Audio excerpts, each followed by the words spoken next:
Good morning and welcome to my channel. Today I'm going to be discussing how to become a Section 8 landlord, and I'm going to be discussing all the different things that go along with having a Section 8 property, whether you're a landlord or if you're a tenant applying. So there's a lot of things that go into this, and one of the first things I'd like to start off with is letting you guys know that whether you're a regular member of my channel or you just somehow wandered on and found my video, that I've been doing this 15 years. I have about 30 landlords I deal with currently, and I also manage around 3,700 units. So I'm not the property manager, but I do approve and disapprove applications for many, many landlords. And I have a connected relationship with most of them because they utilize my services off and on throughout the year and over many years. On the tenant side, I've dealt with probably over 10,000 over 15 to 20 years, and I have a great deal of experience helping clients get vouchers. So these two principal programs working together work out very well for most of my landlords. I'm able to populate their buildings quickly and give them the consulting and advice they need to get through that process easily. Because most people want to own and rent buildings. They don't really want to be stuck with having to figure out 15 years worth of policy and procedure and all the different things that go into this. So another thing I'd like to tell you guys before we get started is, a lot of people offer great advice. I get that. It's on YouTube, it's on Google, and you see tidbits of different things. The thing you need to keep in mind is, HUD itself is based out of Washington, D.C. It is a federal agency. That agency creates policies and procedures which are handed down to housing authorities, okay? These housing authorities are owned by the county and the state, and they're operated by the county and the state, okay? They're not actually HUD, they're just a housing authority. And so for that reason, a lot of these housing authorities have their own policies and procedures that are built on top of federal policy. And so they all have their own personality and handbooks and procedures and how they want to do things for each county across America.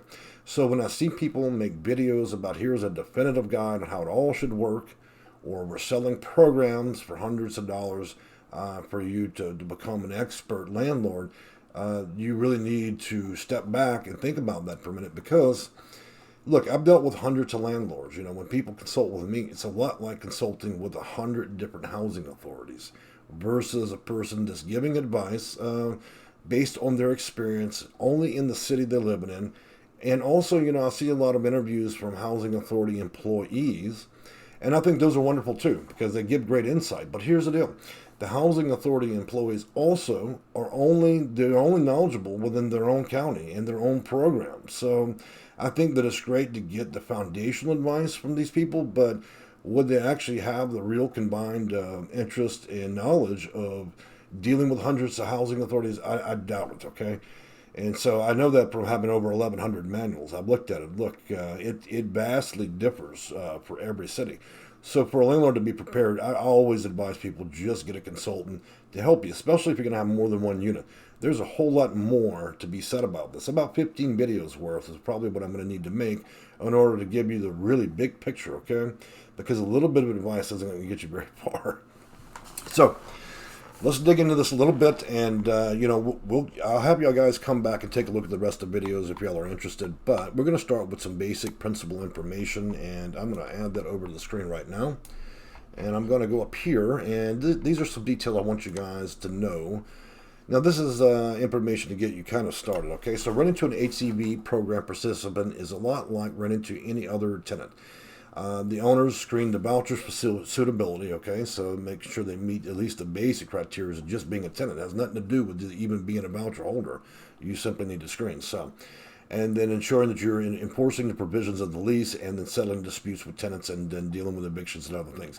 There is a lot of preparation that you should do before you ever decide to be a landlord and get involved with Section 8, okay? There's a lot of forms that you need to keep readily available before you even let a person in the building, along with many other considerations. So let's talk about some of those considerations. Of course, number one is always my rule is to hire a consultant. No, it's not a money grab. Look, I charge $40 for 30 minutes. It'll be the best 30 minutes of your life. A lot of landlords choose to use me over weeks and months. Some just a couple of consults. They get what they need. They fill in the blanks where they're unsure. And I'm probably one of the very few people that offer that service in the U.S., except for the TV personalities. So, moving on to number 3.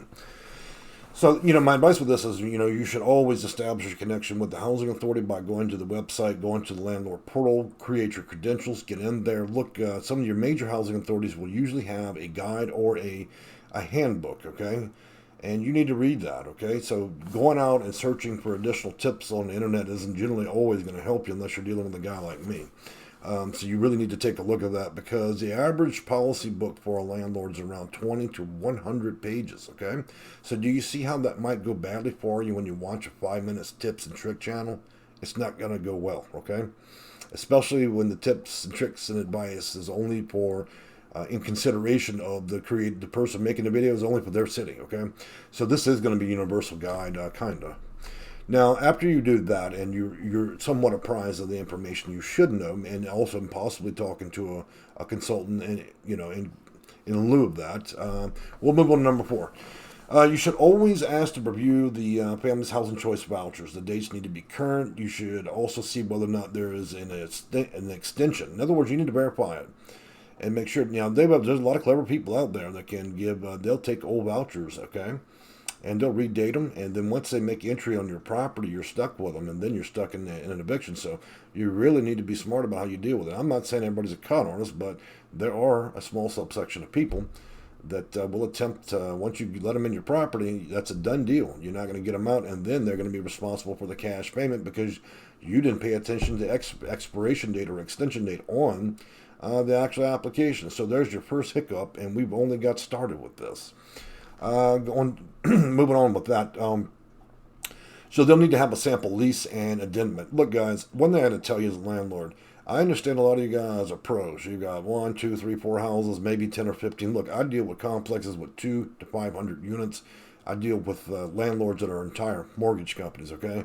So what I do is no joke. So trust me when I give you advice about your operation at 10 or 20 houses, that's a drop in the bucket for most stuff that I deal with. So let me tell you something. You have to create addendums for your property. Anybody that's on a Section 8 voucher, and so let's get a little bit into that. Section 8 vouchers are just that. I mean, they're housing choice vouchers, but they're not the only type in the world.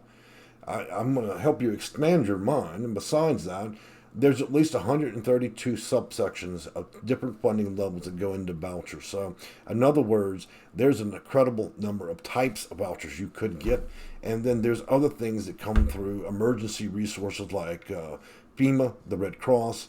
You have federal protected witnesses, and I can go in a great length of that stuff, and some of those pay a hell of a lot more than you'd ever get out of a Section 8 HCV voucher, okay?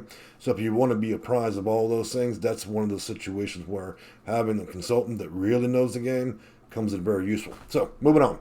So besides your lease and your addendum, you need to make sure, obviously, that you don't have people that have screaming children, barking dogs, that we're not going to enter the property or in the unit and do loud music, destruction of property, prostitution, all those things. Look, you have to make yourself very clear in these leases, okay? So you have to put addendums in there to ensure they understand the policies in which they need to conduct themselves in order to live in your property. I'm not saying that Section 8 or a housing choice voucher tenants are problematic, but you should anticipate that some vouchers, that some people that hold vouchers, depending on how they're being funded, whether they're a veteran or other things from other programs, some programs and some vouchers come with a high propensity of people that have prior criminal activity, drug activity, alcohol activity, and so you're not going to know that just by seeing that voucher, okay? So that's, again, where it comes into you being uniquely useful when you have a consultant. I'm able to identify the types of vouchers and people you should likely be connecting with. And do it fairly. People do go through recovery. So, moving on from that, let's talk about some more steps here. So, on the voucher is usually issued going to be unit size and indicates the number of bedrooms. It's important that you stick with what the allotment is. You are allowed to offer a bigger unit, but do not think for a minute that they're going to accept a larger payment. You need to be looking at payment standards for the county and the housing authority you're dealing with. There is a minimum and maximum. They may base it off square footage or how many rooms there are. Look, you shouldn't even be entering the market if you believe that what's being offered as a standard of payment or the most they're willing to pay is not something you're going to be interested in. Why even go through all of it? So, again, that's why it's good to kind of get with a consultant. Also, there's a minimum and maximum, and there's negotiability. Sometimes you can throw a big number at a housing authority, and they will counter, almost like a bargain, and they'll counter you and make a different offer. again, being represented through that process can help you get maximum benefit. Also, when you also have the tenant in the unit, you need to know exactly what day and month specifically you're allowed to put in a request to raise the rent. Okay, all of these unique things. Now, and I'm gonna go back to that first thing I told you about 5 minutes ago. Now, do you understand why I listen to a 5-minute tips and trick channel? All those tips and trick channels on YouTube is not useful. We're only scratching the surface. Okay, so let's go on down. So we're going to have to also make the determination the voucher holder will make a good tenant, complete, and submit the request. Now, there are a few acronyms you're going to need to learn when you're going to be into this, okay? And these acronyms can actually change. In other words, a row of letters that means something, a much larger phrase or word. So RTA packet, which is going to be your request for tenancy approval. So,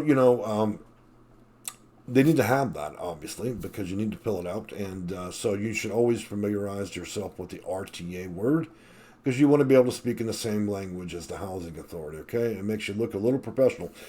Look, when you develop a relationship with a housing authority and they sense that you're an amateur and you're depending on them to send you voucher holders, so you establish a relationship and then they're making referrals to your property, if they sense it, they're like sharks. If they smell blood in the water, they'll send you, trust me, they'll send you all the worst voucher holders, okay? And I understand that you can go and advertise independently, okay? That's a whole nother subject there. But let me tell you something. If they smell blood in the water, they'll send you the worst tenants they've got, and they don't mind. Trust me on that deal. So it's really important that you're always paying attention to what you're doing and who you're accepting in the building, and then making sure that you have a respectful relationship between you and a housing authority, and that means being able to speak their language. So learn all these acronyms so you can talk to them like you know what you sound, so you sound like you know what you're talking about, okay? One thing I need to tell you guys, you need to consider all applicants equally. A lot of you guys think that you're going to run an independent game, that you're only going to accept one color, one age, one group, and you're not going to do this and you're not going to do that. Let me tell you something. You get caught doing that. 5 or 6 years ago, landlords just did whatever the hell they want. Now they have a clear way of reporting and also databases, and it only takes one tenant, okay? One tenant to report that you're being a bad actor, and if they pull your records and they find out that there is a system or pattern to you discriminating against any kind of subgroup, let me tell you something, it'll go very badly for you. They will cut off all payments, and then they'll take you into federal court, okay? It is not a joke. If you have issues with prejudice, racism, your bigotry, other issues, you have a strong religious preference, please do not get into the rental game, okay? Because those type of things, if that is your personality, you're not going to do well with Section 8, okay? So if you're not an open and fairly liberal in the way that you think, this is not going to be the program for you. I would say stick with, market rate tenants. That way you can select whoever it is, the vision of whoever you want. When you're under federal policy, you must follow and adhere to that, or they will get compliance from you and liquidate your assets, okay? They do not joke. Now let's move on. You need to give applicants an accurate and complete information on available units, okay? You cannot lie to these people. You don't have one person call and you say, oh, yep, there's units available, and then they show up and you find out, that it's a different color race than you wanted in your building. They got 12 kids, now you don't want them. So then you lie and you say, I don't have a unit available. That's a great way to get sued, okay? And then they will shut you down, bar you from the system, and it goes badly. So I'm just warning you, a lot of you landlords are doing the wrong thing. And when they catch you, and all it takes to get caught these days is one person reporting you. And let me tell you, it goes pretty badly from there. So you need to rethink and be reasonable and fair in today's society. It is 2021, okay? So moving on from that, you must refrain from making written and verbal inquiries about an applicant's ethnicity, religion, sex, handicap, marital status. Look, don't test the water with any of those. Trust me. You need to be consistent in your applying your rental policies, okay? Same thing with credit history and all that. A lot of guys try to use the excuse of credit or criminal history to deny somebody. If you do not do that fairly and evenly, again, it only takes one client to report you, and then you're done with this. Moving on from that, you can get a housing that you'll also need to become familiar with HQS, which is a housing quality standards. Real neat word for it. We're going to do an inspection. Look, if you've got a shitty property and you know that it's not going to, you've got mold in the vents, you've got doors with air blowing through.